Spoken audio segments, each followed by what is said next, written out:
2025년 4월 17일 목요일 새벽기도입니다.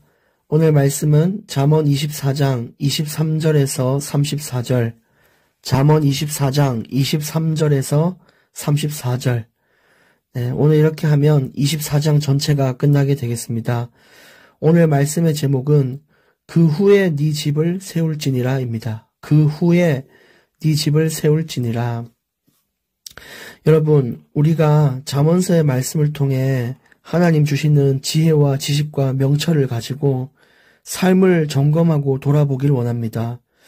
우리가 이 말씀을 알면 알수록 내가 지금 낭떠러지에 있구나, 아니면 끊어진 다리를 걸어가고 있구나, 이런 것들을 많이 느낄 때가 있을 거예요. 근데 이제 하나님 주시는 이 지혜의 말씀을 가지고 내가 가는 길을 돌이켜서 이제 하나님이 주시는 의의 길로 돌아서기를 간절히 원합니다. 그래서 이 새벽기도의 말씀을 듣는 모든 성도님들에게 이 말씀이 진짜 삶의 힘이 되고 바른 길로 이끄는 능력이 되기를 원합니다. 여러분, 말씀을 따라 사는 자에게는 반드시 하나님의 은총이 있습니다. 화를 면하게 되고 또 더 나아가 이제 세상의 빛으로 살 기회가 주어집니다. 하나라도 더 주신 말씀이 나의 지혜가 될 수 있도록 애쓸 수 있는 사람들이 되기를 원합니다. 우리가 말씀을 더 깊이 알면 알수록 우리 삶은 더 나아지지 결코 하나님은 우리를 무너뜨리는 법이 없습니다. 그러니까 이 말씀을 진짜 우리 삶에 하나라도 더 지킬 수 있도록 노력하고 또 하나라도 더 가슴에 새길 수 있도록 노력하는 그런 인생이 되기를 원합니다. 오늘 23절 말씀부터 보겠습니다.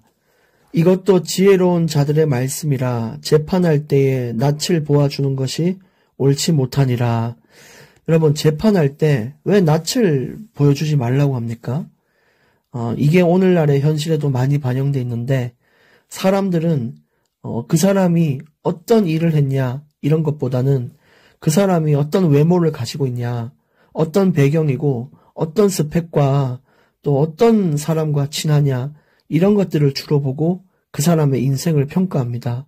근데 우리가 나중에 하나님 앞에 설 때는 우리의 외모, 배경, 우리의 자랑은 하나님 앞에 아무 소용이 없습니다.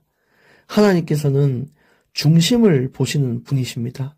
그래서 우리가 살아갈 때 어떤 업적을 가지고 자랑하고 업적을 가지고 그렇게 하나님 앞에 서는 인생이 아니라 내가 어떤 중심으로 살았으며 내가 정말 하나님을 얼마나 생각했으며 하나님의 영광을 위해 어떻게 살았는가, 또 하나님이 하지 말라고 한 그것들을 가슴에 진짜 굳게 붙잡고 내 삶을 얼마나 절제하고 삼가했는가, 이런 것들을 중요시해야 됩니다.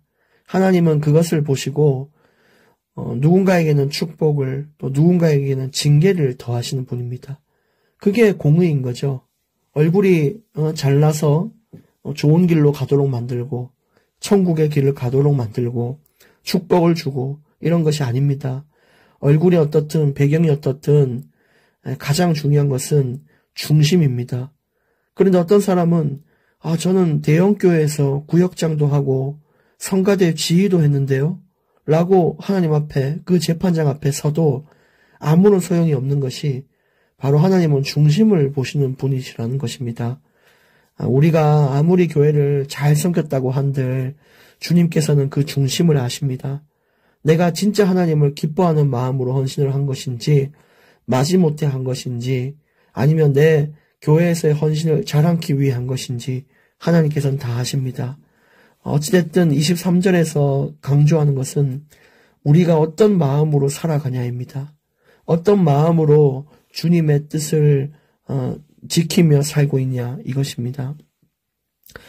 그래서 평상시의 삶이 또 중요하죠. 교회에 와서는 누구나 잘하기를 애쓰고 잘하려고 노력을 합니다. 그러나 평상시가 가장 우리의 중심이 담겨져 있는 부분이죠. 사람은 가장 편할 때 무방비가 되고 또 가장 분노할 때 나도 모르는 나의 진심이 나옵니다. 그러니까 우리는 우리 삶을 살아가는 그런 평상시의 삶이 어떠한가, 그런 것들이 참 중요합니다.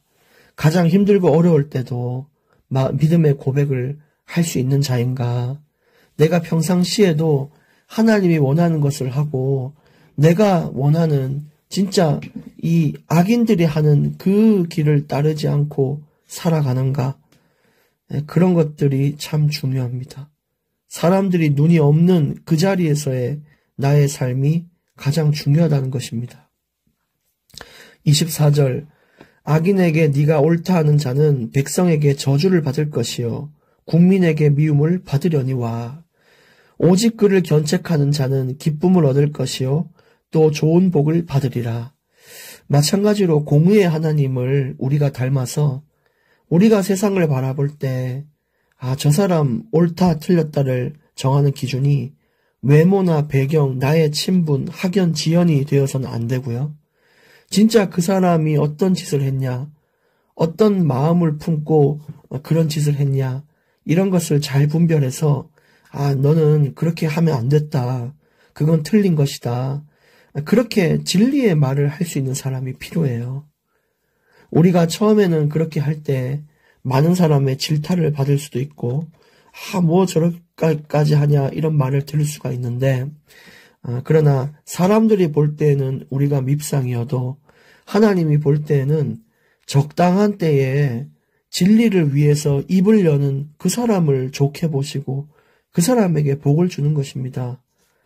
그래서 우리가 항상 이 진리를 어긋나게 만들거나 무너뜨리는 그 일에 대해서 또는 이 악인이 의인이다라고 잘못 포장되는 이 사회에서 우리가 하나님이 원하시는 대답을 하고 그들을 견책할 수 있는 인생을 살 수도 있어야 되죠.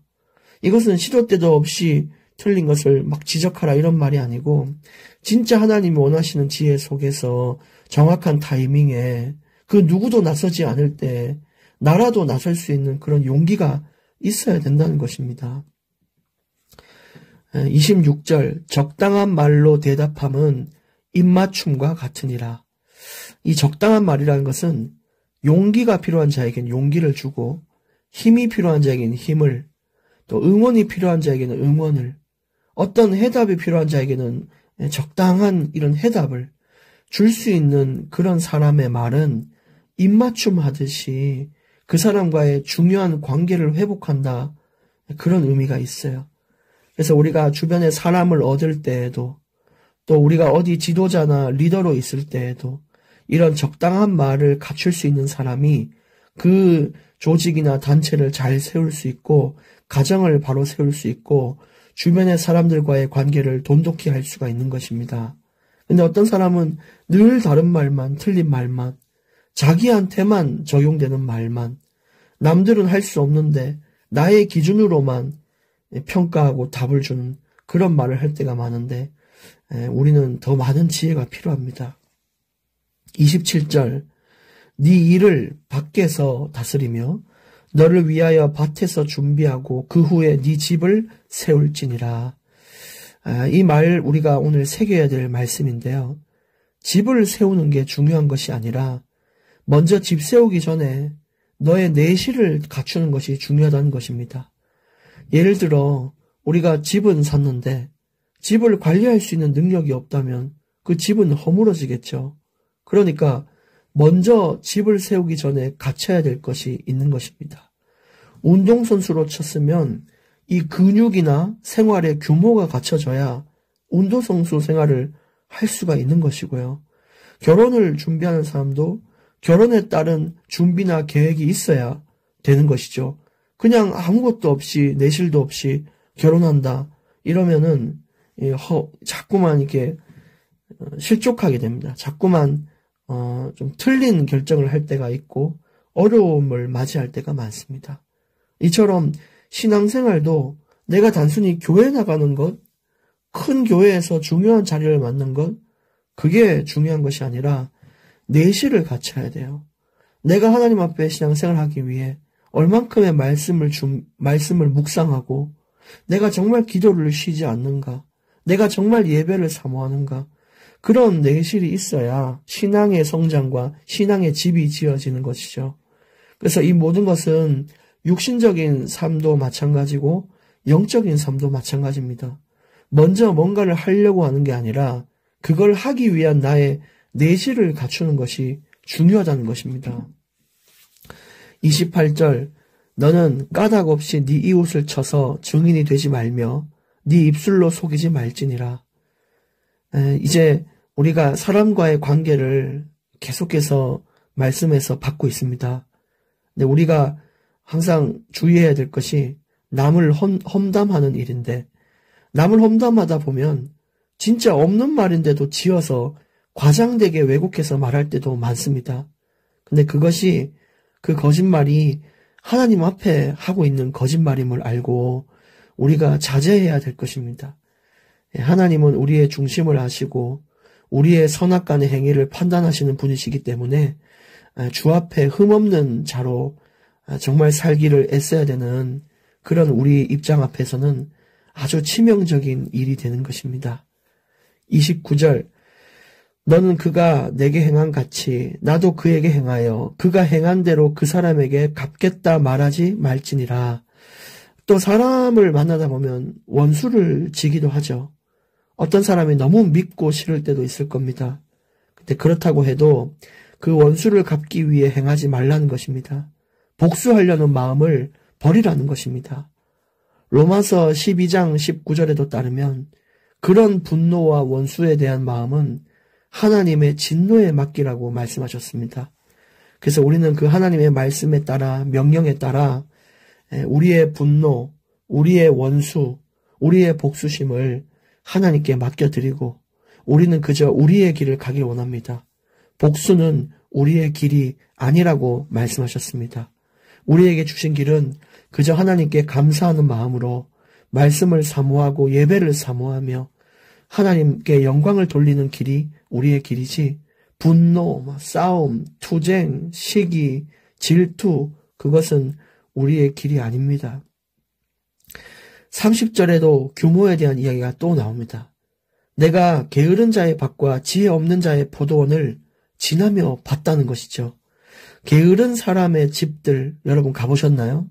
게으른 사람이 관리하는 어떤 모임이나 어떤 회사를 가보신 적이 있습니까? 거기에 가보면 참 많이 좀 어려운 환경을 많이 보게 돼요. 예를 들어 31절 말씀처럼 가시덤불이 그 전부에 퍼졌으며 그 지면이 거친 풀로 덮였고 돌담이 무너져 있었다. 아주 형편없는 상황이죠. 게으른 자의 인생은 이렇습니다.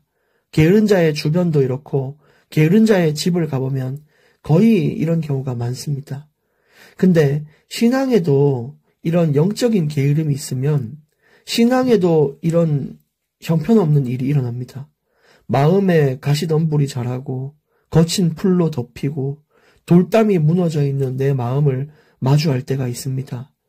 내가 기도를 쉬고 예배를 사모하지 않고 늘 내가 원하는 길로 가는 사람들, 내가 편한 대로 그냥 내가 하고 싶은 것만 하면서 그런 사람들의 길은 가시덤불이 가득한 그런 길인 것입니다. 그러나 여러분이 오늘 이 말씀을 교훈 삼아 다시 하나님 앞에 도전하는 마음으로 주님 제가 이제 지혜 가운데에서 다시 설 수 있도록 영적 게으름과 육신의 게으름을 버려서 진짜 하나님이 원하시는 그런 온전한 인생을 살 수 있도록 도와달라고 기도해 보실 때 하나님이 가시덤불을 제하시고 거친 풀을 이렇게 잘라내시고 돌담을 다시 세우실 것인 줄 믿습니다. 제일 중요한 것은 마음 먹는 것입니다. 그냥 내가 다음에 마음 먹겠다, 그 다음에 하겠다가 아니라 지금 하는 것이 제일 중요한 것이죠. 32절 내가 보고 생각이 깊었고 내가 보고 훈계를 받았노라. 이 사람이 본 것은 게으른 자의 밭과 포도원을 본 것입니다. 근데 그걸 보고 야 진짜 더럽다 이렇게 생각하면은 아주 생각이 짧은 거고요. 이 사람은 생각이 깊어서 그 훈계를 받았다고 합니다. 내가 저렇게 살면 안 되구나. 나도 어쩌면 저렇게 살고 있었을 수도 있겠구나. 나는 이제 저런 길을 하지 않아야겠구나. 지금 내 인생을 바꾸도록 힘을 써야겠구나. 이런 훈계를 받았다는 것이죠. 그래서 우리는 살아가면서 다른 사람의 실수나 실패를 보면서도 나에게 훈계가 있어야 되고 내가 그것을 어떤 메시지로 붙잡을 수 있어야 되고 어떤 갱신의 주제로 삼을 수 있어야 되는 것입니다. 그것이 바로 지혜 있는 자입니다. 33절, 34절 네가 좀 더 자자, 좀 더 졸자, 손을 모으고 좀 더 누워있자 하니 네 빈궁이 강도같이 오며 네 곤핍이 군사같이 이르리라. 결국 이 게으름은 영적으로도 육신적으로도 삶을 마비시킵니다. 항상 무서운 것이요. 큰 것으로 오는 경우는 드물어요. 보통 많은 사람들은 뭐 때문에 무너지냐면 조금의 게으름과 조금의 안 되는 디테일한 어떤 조금이라는 단어 때문에 안 돼요. 잠도 조금만 더 자자, 조금만 더 자자 이러다가 결국은 때와 시기를 놓쳐서 내가 해야 할 모든 스케줄을 놓칠 때가 많고 근데 그런 것들이 매일 쌓인단 말이에요. 조금 더 게으르고 이게 쌓이고 쌓이다 보니 나중에는 이 담벼락이 무너지는 것입니다. 그러니까 지금 나 별로 타격이 없네. 이렇게 했더니 괜찮네. 별 문제 없네라고 보이지만 서서히 그 강댐에 균열이 일어나고 있다는 것을 빨리 눈치채셔야 됩니다. 그 조금이 모여서 댐이 무너지는 것입니다. 그럼 반대로 조금만 더 말씀을 더 보고 조금 더 깊이 예배드리고 조금 더 주님을 사랑하고 조금 더 운동을 하고 이런 사람들은요. 조금처럼 보이지만 아주 거대한 영향을 끼치는 놀라운 은총을 받게 되는 것입니다. 그래서 우리가 조금이라는 게으름에 벗어나서 조금이라는 하나님 사랑을 더 갖출 때에 우리의 삶은 아주 놀라운 은혜가 넘쳐날 것입니다. 그렇지 않으면 어느 날 빈궁이 강도같이 오고 곰핍함이 군사같이 막을 수 없이 온다 이 말이죠. 막을 수 있는 때는 바로 지금입니다. 오늘입니다. 그러니까 오늘 말씀 전체를 가지고 우리가 다른 걸 자꾸 뭘 하려고 하지 말고 이 부분을 갖춰서 우리 인생의 집을 세우기를 원합니다. 그 후에 네 집을 세울지니라. 기도하겠습니다. 하나님 감사합니다. 오늘 주신 말씀대로 영육 간의 강건함을 얻도록 인생의 게으름, 영적인 게으름을 주께서 완전히 제거하여 주시옵시고 이제 하나님 앞에 진실된 마음으로 하나님의 열심을 가지고 주님 주신 일을 다하고 그렇게 인생을 살게 해 주시옵소서. 사람들과의 관계 또 인생에서 해결해야 될 여러 문제와 숙제들 가운데에 주님의 지혜로 형통케 해결되게 해 주시옵시고 세상 앞에 진리를 말할 수 있는 입술을 열어 하나님을 기쁘게 할 수 있는 자가 되게 해 주시옵소서. 예수님의 이름으로 기도합니다. 아멘.